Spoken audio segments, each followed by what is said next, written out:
ایک قربانی کرنے والوں، ایک گوشت کھانے والوں، اپنے نفس کو قربان کرنا، اپنی خواہشات کو قربان کرنا، اپنے دین کے خلاف جو اعمال ہیں اس کو قربان کرنا، جب چھری چلانا جانور پر یہ سوچ کر برائی کو چھوڑیں گے۔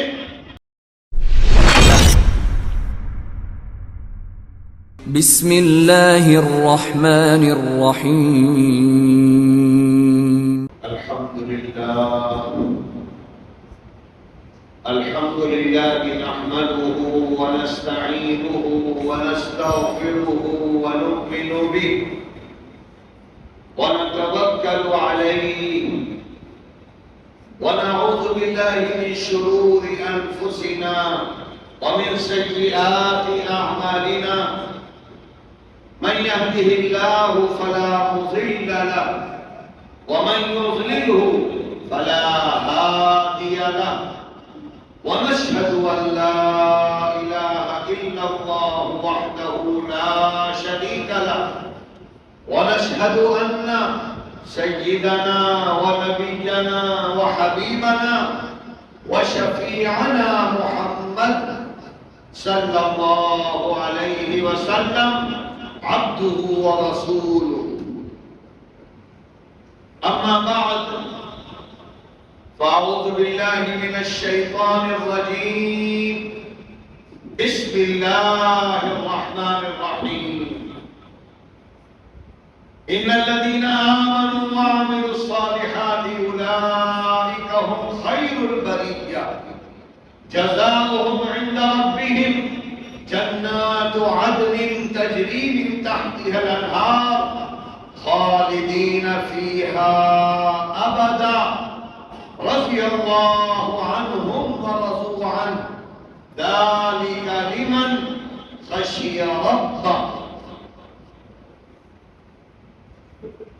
وقال تعالى: لن ينال الله لحومها ولا دماؤها ولكن يناله التقوى منكم، صدق الله العلي العظيم۔ وقال النبي صلى الله عليه وسلم: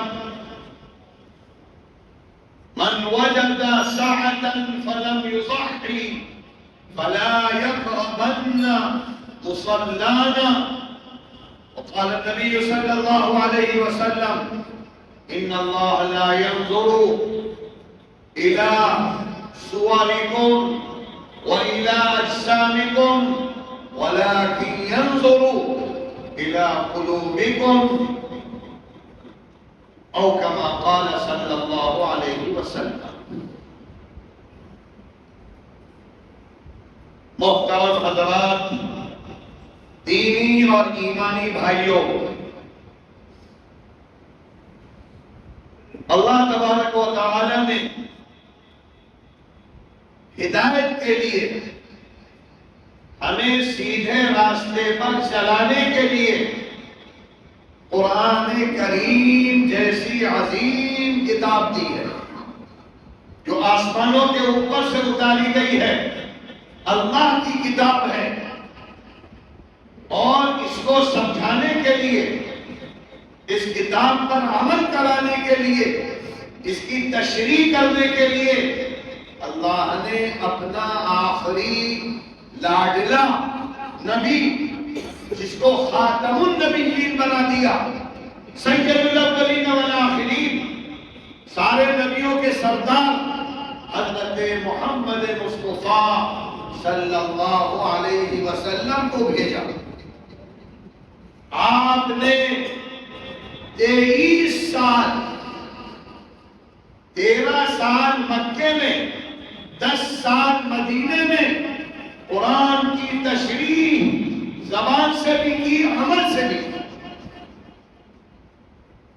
اسی لیے اللہ کے رسول صلی اللہ علیہ وسلم کی آخری وصیتوں میں سے ایک وصیت تھی: اے ایمان والو، ایک قیامت تک آنے والے مسلمانوں، اگر تم نے قرآن و حدیث کو زندگی میں اتارا.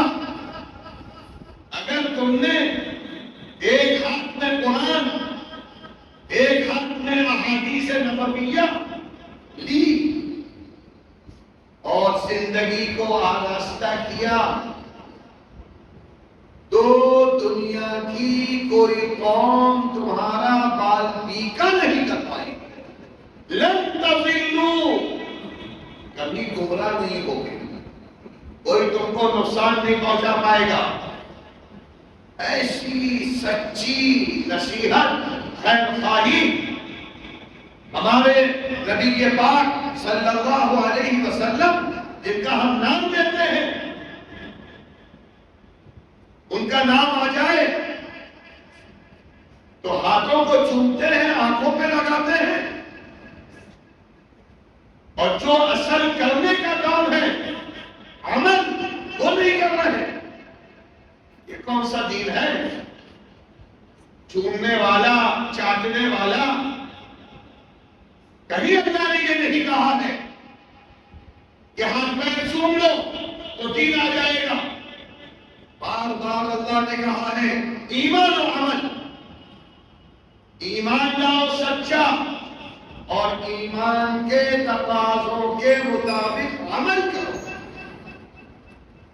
قرآن میں کئی جگہ اللہ نے ایمان اور عمل سے مراد کیا ہے؟ عبادات، معاملات، معاشرت، اخلاق. صرف نماز پڑھ لینا دین نہیں ہے. زبان بھی پاکیزہ بناؤ، محبت کی باتیں کرو، حسد و کینہ نکال دو، اپنے اندر سے جلن نکال دو. کسی کا نقصان نہ چاہو بلکہ فائدہ چاہو، کیونکہ الدین والنصیحہ، دین خیر خواہی کا نام ہے، بھلائی کا نام ہے، دوسروں کے کام آنے کا نام ہے. وہ کام کرو کہ دنیا بھی خوش ہو جائے اور اللہ بھی خوش ہو جائے. اللہ فرماتا ہے ان الذین آمنوا وعملوا الصالحات اولئک هم خیر البریہ. جو لوگ ایمان لائے اور اچھے اعمال کر رہے ہیں یہ سب سے افضل ہے. اولئک هم خیر البریہ، یہ سب سے افضل، اس سے بہتر کوئی نہیں ہے. اور اللہ کہتا ہے ایمان و عمل والے، یعنی جن کی عبادات، جن کے معاملات، لین دین، کاروبار، اخلاق اچھے ہیں، ان کو کیا دیں گے ہم؟ جزاؤہم عند ربہم جنات عدن، ہمیشہ کی جنت ملے گی جس کے نیچے نہریں بہ رہی ہو. شاندار باغات، شاندار نہریں، اور خالدین فیہا، ہمیشہ رہیں گے اس میں. دنیا کی نعمتیں بڑی سے بڑی مل جائے، بڑی سے بڑی حکومت مل جائے، وہ زوال والی ہے، ختم ہو جانے والی ہے. زندگی جتنی لمبی مل جائے وہ فانی ہے. اللہ کہتا ہے اے ایمان و عمل والو، ہم تمہیں ایسے باغات دیں گے جس کے نیچے نہریں ہوں گی اور ہمیشہ ہمیش کے لیے دیں گے. اور پھر آخر میں فرمایا رضی اللہ عنہم ورضوا عنہ. یہ ایمان و عمل والے وہ بندے ہیں کہ اللہ ان سے راضی ہو گیا اور یہ اللہ سے راضی ہو گئے. تو رضی اللہ عنہم ورضوا عنہ کا پروانہ اللہ کہتا ہے کس کو ملے گا؟ ذالک لمن خشی ربہ، جو اپنے پروردگار سے ڈرے گا، جو خوف کرے گا، جو اللہ کے سامنے سجدے کرے گا، اللہ کے سامنے پیشانی ٹیکے گا، پوری زندگی اس کی ایمان و عمل والی ہوگی، تو اس کو اللہ نے تحفہ دیا ہے رضی اللہ عنہم ورضوا عنہ. اللہ اس سے راضی، وہ اللہ سے راضی، کیونکہ اس نے کہا ہے کہ اب ہم برائی نہیں کریں گے، غلط نہیں کریں گے۔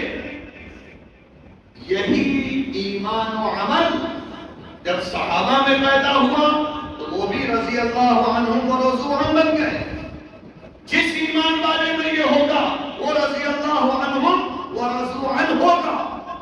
اسی لیے ہمارے بڑے بڑے محدثین، بڑے بڑے فقہاء اپنے وقت کے اماموں کو، امام ابو حنیفہ ہوں، امام مالک ہوں یا امام بخاری ہوں، ان کا جب نام لکھتے تھے تو آگے لکھتے تھے رضی اللہ عنہ، اللہ اس سے راضی۔ آج ہم نے اپنی جہالت کی وجہ سے یہ سمجھا ہے کہ رضی اللہ عنہ صرف صحابہ کے لیے ہے۔ اللہ کہہ رہا ہے صرف صحابہ کے لیے نہیں ہے، جو بھی ایمان لائے گا، جو بھی اچھے اعمال کرے گا، وہ رضی اللہ عنہ میں شامل ہے۔ بہت بڑی فضیلت ہے، بہت بڑا مقام۔ اللہ کہہ رہا ہے ہم راضی اور تم بھی راضی۔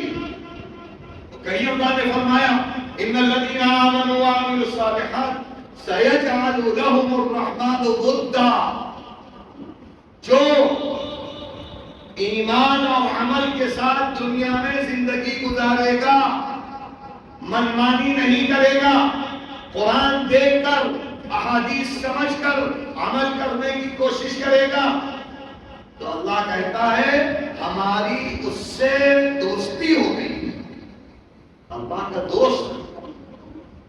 اور کہیں اللہ نے فرمایا ان الذین آمنوا وعملوا الصالحات كانت لهم جنات الفردوس نزلا،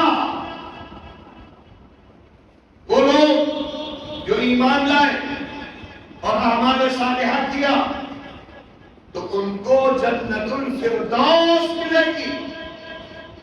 قرآن بھرا پڑا ہے ایمان و عمل، ایمان و عمل۔ اس لیے ہم سب کو چاہیے کہ اپنا ایمان صحیح کریں۔ جو ایمان میں کمیاں آ گئی ہیں، بدعات و خرافات آ گئے ہیں، اس کو ختم کر دیں دنیا میں، ورنہ آخرت میں سوائے رسوائی کے، ذلت کے کچھ بھی نہیں ملے گا۔ آدمی چیخے گا اور ہائے ہائے کرے گا اور کہے گا اے اللہ ہم یہ سمجھ رہے تھے، تو اللہ کہے گا قرآن کیوں نہیں پڑھا، نبی کی زندگی کیوں نہیں دیکھی؟ اس لیے یہ سارے اعمال تمہارے لیے حسرات، شرمندگی، روتے اس دن، اور رونے سے کوئی فائدہ نہیں ہوگا۔ یہاں تک کہ اللہ نے فرمایا کوئی دوست کام نہیں آئے گا آخرت میں، کوئی پیسہ کام نہیں آئے گا، کوئی ساتھی کام نہیں آئیں گے۔ آخرت میں جو چیز کام آئے گی وہ ایمان و عمل اور نبی کی زندگی۔ اسی لیے قرآن بار بار کہتا ہے وَعَمِلُوا الصَّالِحَاتِ، صالحات، اور علماء محدثین کے نزدیک عمل صالح، اچھا عمل وہ ہے جو ہمارے آقا نبی پاک، نبی آخر الزمان حضرت محمد مصطفیٰ صلی اللہ علیہ وسلم نے کیا، وہ ہے عمل صالح سب سے اعلیٰ۔ اس لیے ہمیں چاہیے کہ اپنی زندگی سے بدعات، خرافات، رسم و رواج، غلط عقیدے نکال دیں موت سے پہلے، ورنہ کوئی چیز کام آنے والی نہیں ہے۔ یہ دن جو چل رہے ہیں ان کی قسم اللہ نے کھائی تھی وَلَيَالٍ عَشْرٍ، 10 راتوں کی۔ اب 10 راتوں میں آخری رات گزشتہ رات ہے جو گزر گئی، اور آج کا دن 9 ذی الحجہ کا دن ہے۔ رات کی فضیلت کے بارے میں بخاری میں کہ جو ان رات میں عمل کرے گا اللہ کو بہت پسند ہے، اور جو اس دن روزہ رکھے گا جو آج کا دن ہے، فرمایا کہ 2 سال کے اللہ اس کے گناہ معاف فرما دے. اسی کی روایت ہے اور دوسری کتابوں میں ہے 1 سال پہلے کے اور 1 سال بعد کے. بہت فضیلت والا دن ہے. جنہوں نے روزہ رکھا اللہ اس کو مبارک, اللہ ان کے لیے خیر کے دروازے کھولے اور وہ ہر وقت ایمان و عمل کے ساتھ ہی زندگی گزارے. اور جو نہیں رکھ سکے ان کے لیے بھی کوئی گناہ نہیں ہے, اس لیے کہ یہ مستحب روزہ ہے. جو رکھے گا بہت اچھا, نہیں رکھے گا تو کوئی گنہگار نہیں ہوگا. اور اب اس کے بعد کل کا دن آئے گا جو عید الاضحیٰ کا دن ہے, قربانی. اور معلوم ہے کون سی قربانی؟ تم تو جاؤ گے جانور خریدو گے اور کل لٹا کر ذبح کر دو گے اور چاہو گے کہ جلدی سے کلیجی گردہ ملے, جلدی سے پیٹ کے اندر جائے, ہمارا پیٹ بھرے. لیکن یہ سوچنا یہ کون سی قربانی ہے؟ اللہ کے لاڈلے, اللہ کے شہید خلیل اللہ نے اللہ کے لاڈلے بیٹے کو ذبح کر چھری چلا دی تھی. یہ تو اللہ کا فضل و کرم ہوا کہ اللہ نے ابراہیم کے بیٹے اسماعیل کی جگہ جنت سے مینڈھا بھیجا, وہ ذبح ہو گیا. اگر اسماعیل ذبح ہو جاتے تو ہم لوگوں کے لیے ایمان باقی رکھنا مصیبت ہو جاتا, کیونکہ پہلا بیٹا جو ہوتا ہے بڑا لاڈلا ہوتا ہے ماں باپ کا, اور ہم اس کو ذبح کرتے. کون ہے جو ذبح کر دیتا؟ دین چھوڑ دیتا, بیٹے کو ذبح نہ کرتا. یہ تو ابراہیم تھا جس کو اللہ نے توحید میں جوان بنایا. توحید کی وجہ سے گھر سے نکالا گیا, وطن سے نکالا گیا, آگ میں ڈالا گیا, یہاں تک کہ آخری قربانی بیٹے کو ذبح کرنے کے لیے تیار ہو گیا.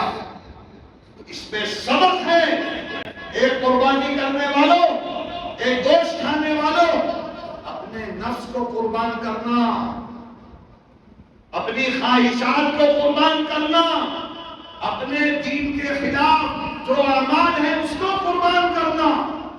جب چھری چلانا جانور پر یہ سوچ کر برائی کو چھوڑیں گے, غلط کاموں کو چھوڑیں گے, دین کے خلاف کاموں کو چھوڑیں گے, بدعات و خرافات کو چھوڑیں گے, تو یہ چھری تمہارے یہاں تمہارے لیے اللہ کے رسول نے فرمایا کہ جیسے ہی جانور پر یہ چھری چلے گی اور اس کا خون نکل کر زمین پر نہیں آئے گا, اللہ تمہارا یہ عمل قبول کر لے گا. اور کتنا قبول کرے گا؟ اس کے سارے گوشت اور سارے جو بال ہیں, ہر بال کے بدلے میں نیکی. اتنا بڑا ثواب ہے. اسی لیے فرمایا گیا, اللہ کے رسول فرماتے تھے عید الاضحیٰ میں سب سے افضل عمل قربانی.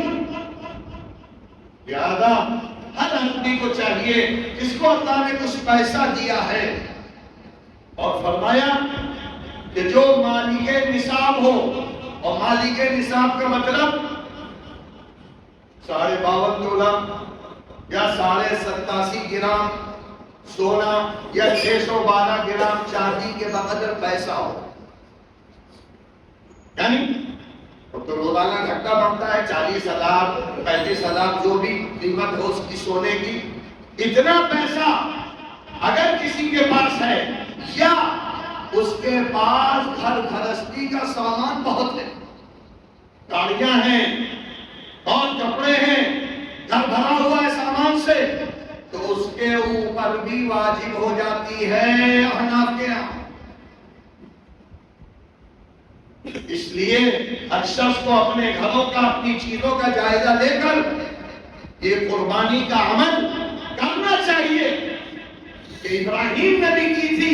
کم سے کم کل میدان حشر میں ابراہیم کہیں گے کہ ہاں اے اللہ یہ بھی قربانی کی لاج رکھنے والوں میں, اے اللہ ان کے اس عمل کو قبول کر لے. اس لیے کہ ابراہیم نے اسلام کے لیے یہ کیا تھا، ہمیں بھی اسلام کے لیے کرنا ہے۔ اور اللہ فرماتا ہے اے مالداروں، اے پیسے والوں، یہ قربانی شہرت کے لیے نہ کرنا، ناموری کے لیے نہ کرنا، آدھا سے آدھا جانور خرید کر بازاروں میں کہلانا نہیں، دکھانے کے لیے فوٹو کھینچ کر میڈیا میں نہ ڈالنا، فلاں محتاج کا اتنا موٹا، اتنا فروا، اتنے لاکھوں کا۔ اللہ کہتا ہے لن ینال اللہ لحومها ولا دماؤها ولكن يناله التقوى منكم۔ اے ایمان والو، یہ گوشت، یہ تمہارا عمل، یہ قربانی اللہ کے ہاں نہیں پہنچتی ہے، تمہارے دل کا تقوی پہنچتا ہے۔ کس نیت سے کر رہے ہو؟ اللہ کو راضی کرنے کے لیے ہر کام کیا کرو، اللہ خوش ہو جائے، دنیا خوش ہو یا نہ ہو، اس جذبے سے ہمیں ان 3 دنوں میں قربانی کرنی ہے، شنیچر، اتوار، دوشنبہ۔ اور یہ قربانی جو بھی مالک نصاب یا اس کے بقدر پیسہ ہے وہ کرے گا۔ اور قربانی کے جانوروں میں حدیث میں فرمایا گیا بکرا، بکری، اور اس کے لیے شرط ہے کہ 1 سال کا ہو، یا دمبا یا بھیڑ، اگر وہ فردہ ہے تو 6 مہینے کا بھی قربان ہو سکتا ہے۔ اس کے بعد ہے گائے، اور یہاں گائے کی قربانی تو آسان نہیں ہے، تو بھینس یا بڑوا، اس میں 7 لوگ شریک ہو سکتے ہیں، 7 حصے۔ اور اگر 7 لوگ نہیں ہوں گے تو قربانی نہیں ہو سکتی۔ 7 حصے ضروری ہیں، سب کے برابر۔ اور اگر کوئی چاہے تو اس میں عقیقے کا بھی حصہ لے سکتا ہے، عقیقہ بھی ہو جائے گا۔ اور اگر کسی کو ولیمہ کرنا ہے اسی گوشت سے تو وہ حصہ لے لے، ولیمہ بھی ہو جائے گا، کیونکہ یہ سب عبادت ہے۔ تو بڑوے میں، بھینس میں 7 آدمی حصہ لے سکتے ہیں۔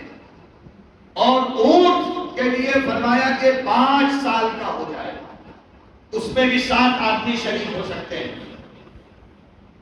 اور اسی طرح جانور کے دینے میں اللہ کے رسول نے فرمایا کہ اچھا جانور خریدنا، عیب والا نہ ہو، ایسا نہیں کہ اس کے دماغ سے، سر سے سینگ ٹوٹ گئی، یا دانت ہی نہیں ہے اس کے، کھا نہیں پاتا، یا ایسا لنگڑا ہے کہ ایک پیر اٹھا کے رکھتا ہے۔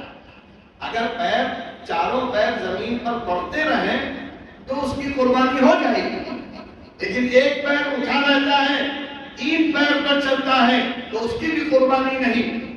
یا جس کے کان زیادہ کٹے ہوں، تھوڑا سا کان کٹا ہے تو قربانی ہو جائے گی، لیکن اگر زیادہ کٹا ہے تو نہیں ہوگی۔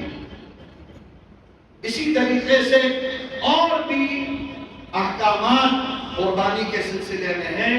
اب جو بھی قربانی کرنا چاہتا ہے اس کو چاہیے کہ یہ چیزیں دیکھ کر قربانی کرے، ورنہ بیچنے والے بہت دھوکہ دیتے ہیں، بہت دھوکہ دیتے ہیں۔ اور بہت سے لوگ یہ جو قصائی دکان لگائے ہوئے ہیں، ان سے کرواتے ہیں، یہ تو بہت زیادہ فراڈی لوگ ہیں۔ آپ کی قربانی کا گوشت کسی ان کو دے دیں گے، ان کو دے دیں گے، بیچ دیں گے، وہ کہیں گے اتنا ہی ہوا ہے۔ تو ایسی جگہ قربانی کرائیے جہاں مکر نہ ہو، دجل نہ ہو، جھوٹ نہ ہو۔ باقی اس قربانی کے گوشت کو آپ خود کھائیے، دوستوں کو کھلائیے، غریبوں کو دیجیے، یہ شریعت کا حکم ہے۔ اس میں 3 حصے برابر لگانا یہ کوئی حدیث میں نہیں۔ پورا گوشت آپ رکھ سکتے ہو، پورا گوشت غریب کو دے سکتے ہو، جتنا چاہو دو، جتنا چاہو رکھو، یہ سب جائز ہے، آپ کی چیز ہے۔ اور یہ گوشت کافر اور مشرک کو بھی دے سکتے ہیں، اس کی بھی اجازت ہے۔ زکات کا پیسہ نہیں دے سکتے کسی بھی ہندو کو، لیکن گوشت اس کو دے سکتے ہیں چاہے وہ کافر ہو چاہے مشرک ہو۔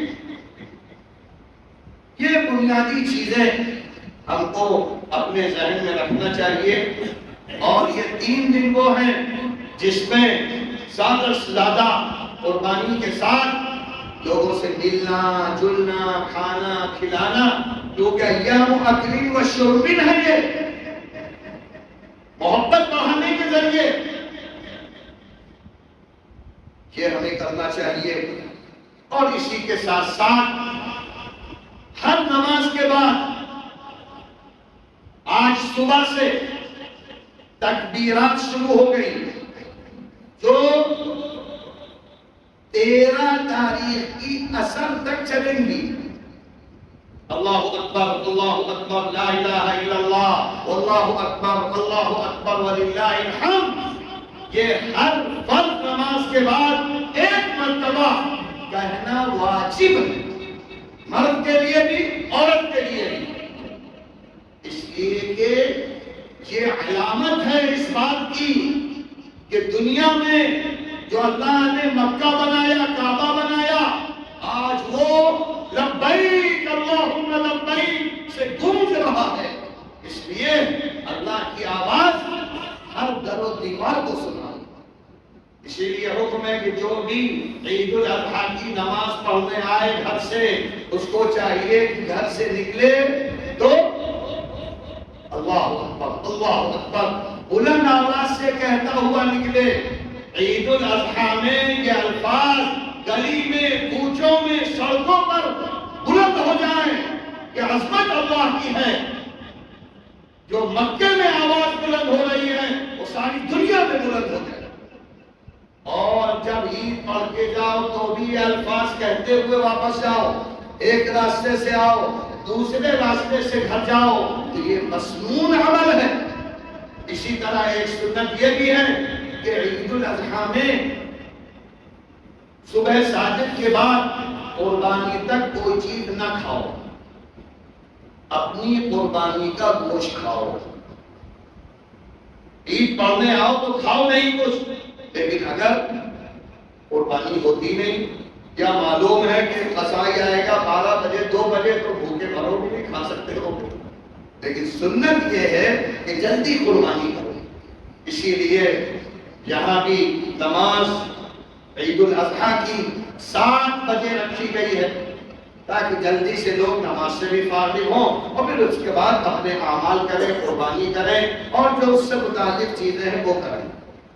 تو یہ چند چیزیں ہیں جو عید الاضحیٰ سے متعلق ہیں، اور اگر اور مسائل کسی کو سمجھنا ہو جاننا ہو تو وہ کسی وقت بھی ہم سے پوچھ سکتا ہے یا کسی بھی عالم سے پوچھ کر وہ عمل کر سکتا ہے۔ اللہ تعالی ہم سب کو ایمان و عمل کے ساتھ زندگی گزارنے والا بنائے، اور اللہ ہمارے ان ذی الحجہ کی راتوں کو بھی قبول کرے، اور آج جس نے روزہ رکھا ہے اللہ اس کو بھی قبول فرمائے، اور 3 دن آنے والے خیر والے ہو جائیں، اور ہم سب کو ہر شر سے، فتنے سے، شیطان کے فتنوں سے اور حکومت کے غلط لوگوں کے فتنوں سے حفاظت فرمائے، ہر شر سے حفاظت فرمائے۔ اور ہم سب کو چاہیے کہ اسلام کا حصہ صفائی ہے، اس لیے جانور کے ذبح کرنے میں گندگی نہ کریں، سڑکوں پہ خون نہ بہائیں، کسی کی دل آزاری نہ کریں، اور گوبر لیپ اس کی اچونی بچونی سامنے نہ ڈالیں، اس لیے کہ اس سے تکلیف کافر و مشرک کو کیا ہم کو ہوتی ہے، ایمان والوں کو، اور تم تکلیف دو گے تو تمہاری قربانی رد ہو جائے گی۔ 2 پیسے خرچ کرو، کسی کو بلا لو جو صفائی کرنے والے ہیں، یا بورے میں باندھ کر وہاں ڈال دو جہاں پر یہ غلاظتیں ڈالی جا رہی ہیں۔